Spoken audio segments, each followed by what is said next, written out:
जमात इस्लामी की जानिब से हुकूमत के सामने 10 मुतालबात रखे गए हैं, जिनमें बिजली के बिलों में 50% रियायत, स्लैब रेट का खात्मा, IPP से कैपेसिटी पेमेंट का वाहिदा ख़त्म करने और तनख्वाहदार तबके पर टैक्सों का बोझ कम करने के मुतालबात शामिल हैं।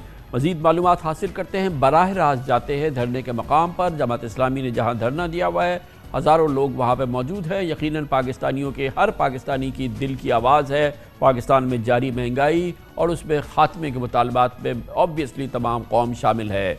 इस पर बात करने के लिए हमारे साथ मौजूद है अमीर जमात इस्लामी पाकिस्तान मोहतरम हाफिज़ नईमुर रहमान। बहुत बहुत शुक्रिया हाफिज़ साहब, आपने हमें ज्वाइन किया है। अब ये 4 रोज़ हो गए हैं, क्या लाहे अमल क्या है इस वक्त आपका, क्या आइंदा चंद रोज़ में क्या करना है?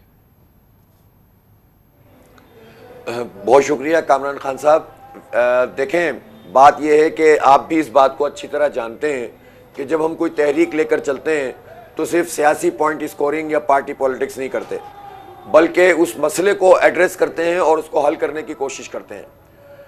अब ये जो हमने मसला उठाया है, ये 25 करोड़ पाकिस्तानियों का मसला है। इसमें हमारे पास गुंजाइश ही नहीं है कि हम इनसे जोड़ तोड़ करें, कुछ लो कुछ दो की बात करें। बिजली के बिल लोगों की इस्तेदाद से बाहर हो चुके हैं, तनख्वाहों से ज़्यादा बिजली का बिल आ रहा है। आप ये सिर्फ ये नहीं है कि गरीब के साथ भी यही हो रहा है, मिडिल क्लास के साथ भी यही हो रहा है। मैंने इस धरने से पहले एक हफ्ते में 4-5 जगह, पेशावर, पिंडी, इस्लामाबाद, लाहौर, कराची, कोयटा पहले गया था, ताजिरों से, सनतकारों से मुलाकात की। मुझे लोगों ने कहा, हाफिज साहब पहली मरतबा हम सनतकार हैं लेकिन हमने अपने बिजली के बिल को किस्तें करवाई हैं, उनकी सनतें बंद हो रही हैं, ठीक है, मिडिल क्लास को तबाह कर दिया। तो अब आप इसके बाद चॉइस क्या है? हम इनसे कह रहे हैं कि भाई जो लागत आती है वो ले लो, तुम्हारी नालायकियों के कैपेसिटी चार्जेस हम क्यों अदा करें, तुम्हारे गलत मुआहदे। अब एक शरीफ खानदान की मिल है, अगर गन्ने की फूक पे जो बेगास के ऊपर उसको चलना है, चलती है, लेकिन मुआहदा किया हुआ है इंपोर्टेड कोल का, यानी और इंपोर्टेड कोल के लिहाज से कैपेसिटी चार्जेस पाकिस्तानी कौम अदा करेगी इन खानदानों के, और ये झूठ बोलकर मुआहदा किया गया। इस मुआहदे में कौन कहां जा सकता है? 52% गवर्नमेंट के हैं। गवर्नमेंट क्यों नहीं अपनी कैपेसिटी चार्जेस खत्म कर सकती? चाइना से रीनिगोशिएट करें। चाइना हमारा दोस्त है और स्ट्रेटेजिक पार्टनर है। अगर हमें उसकी जरूरत है तो उसे भी हमारी जरूरत है। हमें अपने वकार को मलूज रखते हुए बात करनी चाहिए। फिर वो IPPs जिनके फॉरेंसिक ऑडिट हो चुके हैं, एक रिपोर्ट बन चुकी है, उनको तो फारिग करें। जिनके मुद्दत पूरी हो गई उनको फारिग करें, बाकियों से रीनिगोशिएट करें। दुनिया में ऐसा होता है। कौन सा लोकल बंदा, सनतकार ऐसा है जो स्टेट के सामने आकर खड़ा हो जाएगा और चैलेंज करेगा? मसला यह है कि वो पूरा तबका इन हुकूमतों में शामिल होता है, फैसिलिटेटर होता है इन हुकूमतों का, इनकी पार्टियों का, इसलिए लोग उनसे नेगोशिएट नहीं कर रहे और बात नहीं कर रहे। अच्छा हाफिज़ साहब, ये मुतालबात जैसे आपने अर्ज़ किया, बेशक हाफिज़ साहब ये बात दुरुस्त है जो आपने फरमाया, ये बात तो सही है कि ज़ाहिर है कि हर पाकिस्तानी के दिल की आवाज़ है, मगर देखना यह है ना कि डूएबल क्या है, क्या मुमकिन है, क्या मुमकिन किया जा सकता है। इसमें ये जो मुतालबात हैं, हम जानते हैं अच्छी तरह से, इंडिपेंडेंट पोजीशन से हम आपको कह सकते हैं कि इसमें से हुकूमत के बस में कोई चीज़ नहीं है। हम IMF प्रोग्राम के अंदर हैं, उसके बगैर हमारी माशी बका पे सवाल हो जाएंगे, और हमारे लिए ये नामुमकिन है कि इन मुतालबात को इसी तरह से तस्लीम कर लिया जाए जैसे कि आपने सामने रखे हैं। बेशक ये 25 करोड़ आवाम का मुतालबा है, लेकिन ये बिजली के बिलों में आधा कमी हो जाए, और ये तमाम मुतालबात जो आपने सामने रखे हैं,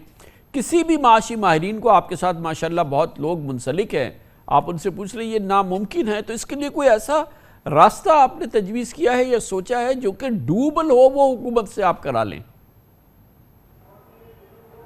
अच्छा देखिए, मैं 2-3 मिसालें देता हूं आपको, बाकी तफसील से तो ज़ाहिर है इस तरह बात कैसे मुमकिन है। मिसाल के तौर पर पाकिस्तान में IMF तो इनसे यह भी कहता है ना कि आप जागीरदारों पे टैक्स लगाएं। जिनकी ज़मीन 15 से 20 एकड़ तक होती है ना, वो माशाल्लाह उस स्टेटस के होते हैं जिस स्टेटस में पाकिस्तान में मिडिल क्लास और अपर मिडिल क्लास लोग आ जाते हैं। ये मैं आपको बता रहा हूँ, इतनी उनकी आमदनी हो जाती है जी। अगर उनके ऊपर इनकम टैक्स लगे और मोर देन 50 और 100 और 1000, तो उसके नतीजे में जो सैलरीड क्लास से 368 रुपए का टैक्स लगाया है ना, उसको रिड्यूस किया जा सकता है। जी, ये सही है। यानी 368 तो हम दे चुके हैं, फिर मजीद स्लैब लगा दिया है। जी। तो इस स्लैब को हमने तो नहीं कहा आप सारा टैक्स खत्म करें सैलरीड का, लेकिन इतना तो खत्म कर सकते हैं जो आपने इजाफी लगाया है। सही। आराम से जागीरदारों पे टैक्स लगा के आप ये मसला हल कर सकते हैं, लेकिन ये लगाते नहीं है। इसकी कोई जस्टिफिकेशन नहीं है इनके पास। दूसरी बात, ये जो पेट्रोल इनको फ्री मिलता है, सिर्फ फ्री पेट्रोल और ड्राइवर और गाड़ी, 1300 सीसी पे वजीर आजम वजीर आला आ जाए, क्यों नहीं आ सकता भाई? ये बात गाड़ी चलाओ अगर बड़ी चलानी है। ये बिल्कुल सही है। बाकी जो सरकार की गाड़ी होगी वो 1300 सीसी से ज्यादा नहीं होगी। ये भी सही है। साहब ने 1000 सीसी की थी। यानी हुकूमत अपने इखराजात कम कर सकती है। हाफिज साहब ये फरमा रहे हैं कि हुकूमत अपने इखराजात कम करके दिखाए। जी, हुकूमत आप कह रहे हैं अपने इखराजात कम करके दिखाए, जो कि बिल्कुल कर सकती है वो, ये आप फरमा रहे हैं। बिल्कुल कर सकते हैं। जो नहीं हो सकते मैं उसकी बात ही नहीं करते कि जमात इस्लामी एक संजीदा पार्टी, हमें ये मालूम है रेटरिक्स की बात नहीं है कि हम बड़ी बड़ी बातें करें। जहां ये फंसेंगे हम इनको समझाएंगे, ये कर दो, ये कर दो, ये कर दो। फिर जो डुएबल चीज है वो करें तो पूरी कौम उसको एतमाद मिलेगा। जितने जजेस हैं, जितने आर्मी के वो लोग हैं जो दिफाई बजट के अलावा मराहत ले रहे हैं, और जितने लोग ऐसे हैं जो ब्यूरोक्रेसी के हैं, और जितने सियासतदान हैं, वो अपनी मराहत को रिड्यूस करें तो कौम को भी एतमाद मिलेगा, लोग भी बोझ उठाएंगे। लेकिन सारा बोझ गरीब पर और मिडिल क्लास पे डाल दो, ये तो नहीं चलेगा। इसलिए हमने इनसे बहुत क्लियर कट कहा है, आप मराहत से आप कुछ नहीं कर सकते। आज एतमाद बात करें और प्राइम मिनिस्टर कहे मैं 1300 सीसी से ज्यादा बड़ी गाड़ी इस्तेमाल नहीं करूंगा, और फ्री गाड़ी किसी को नहीं मिलेगी, फ्री पेट्रोल किसी को नहीं मिलेगा, फ्री बिजली किसी को नहीं मिलेगी। 500 अरब रुपए बचेंगे, 500। जागीरदारी वाली मैंने आपको बता दी। जी। कैपेसिटी पेमेंट जो है, जो गवर्नमेंट वाली, सर्कुलर डेट क्या है, इसमें बहुत सारा तो खुद हमारा अपना है ना। आप सूद का रेट कम करें, स्टेट बैंक से बात करें, आपका बहुत बड़ा मसला इसमें हल होगा। ये मैं आपको बता रहा हूं, ये आदादो शुमार के चक्कर में भी हमें फंसा देते हैं बहुत ज्यादा। इसलिए ये सर्कुलर डेट भी कम हो सकता है। आपने इतने ऊपर ले जाकर सूद का रेट रखा हुआ है कि आप खुद ही अपने ट्रांस में आते चले गए। इसलिए ये सब चीजें ऐसी हैं जिस पर बैठकर बात होगी। हम तो कह रहे हैं करो, लेकिन ये अगर सीरियस होंगे तो ठीक है, नहीं होंगे तो धरना एक्सपेंड कर रहे हैं। परसों से कराची में गवर्नर हाउस पे शुरू हो रहा है, फिर पिशावर में होगा, फिर हर जगह पे होगा, और यहां भी हम प्रोसीड करेंगे, आगे बढ़ेंगे। तो इसलिए ये तो अब हुकूमत के ऊपर है कि वो संजीदगी का मुजाहरा करती है। इस प्लेटफॉर्म के जरिए एक और बड़ी तामीरी बात ये हो सकती है कि जो हमारे यहाँ गैर दस्तावेजी मईशत है, जिसमें कि एक बहुत बड़ी तादाद में है जो कारोबार है, जो कि अनगिनत जो मुनाफे कमाते हैं, खरबों के मुनाफे कमाते हैं, वो किसी भी निज़ाम का हिस्सा नहीं है।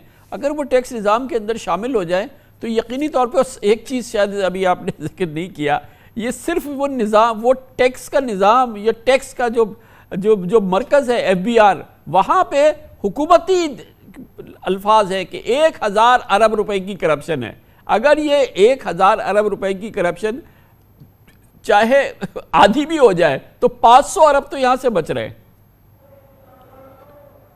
एग्जैक्टली 22,000 मुलाजमीन रखे हुए हैं, और तनख्वाहदार से डायरेक्ट टैक्स कट जाता है। फिक्स टैक्स इलेक्ट्रिसिटी का उस पर लगा दिया है, सनतों के ऊपर, ताजरों के ऊपर, और एक्सपोर्ट पे टैक्स लगा दिया है। फिर ये जो लगाए हैं खाने पीने की चीजों पे, ये इनडायरेक्ट टैक्सेस हैं। बिजली के बिलों में जितने टैक्सेस लगे हुए उसमें FBR का क्या कमाल है। तो FBR कितना जमा करता है? ये 22,000 मुलाजमीन हम पालते हैं, और ये 22,000 लोग करप्शन के जरिए से हमारे पूरे निजाम का बट्टा बिठाते हैं। आप ताजरों को इस पर कायल करें, और हम तैयार हैं इसके लिए, रोल प्ले करने के लिए। मैंने एक एक ताजिर से ये कहा कि देखो हम इसकी हिमायत नहीं कर सकते कि आपको टैक्स नेट में ना लिया जाए, टैक्स नेट में तो आना पड़ेगा जी, लेकिन जो जालिमाना टैक्स है वो आप अदा नहीं करेंगे, उसके लिए हम आपके साथ हैं। तो सब तैयार हैं, लेकिन हुकूमत इसलिए नहीं कर पाती कि वो अपनी चीजों को छोड़ने के लिए तैयार नहीं होती।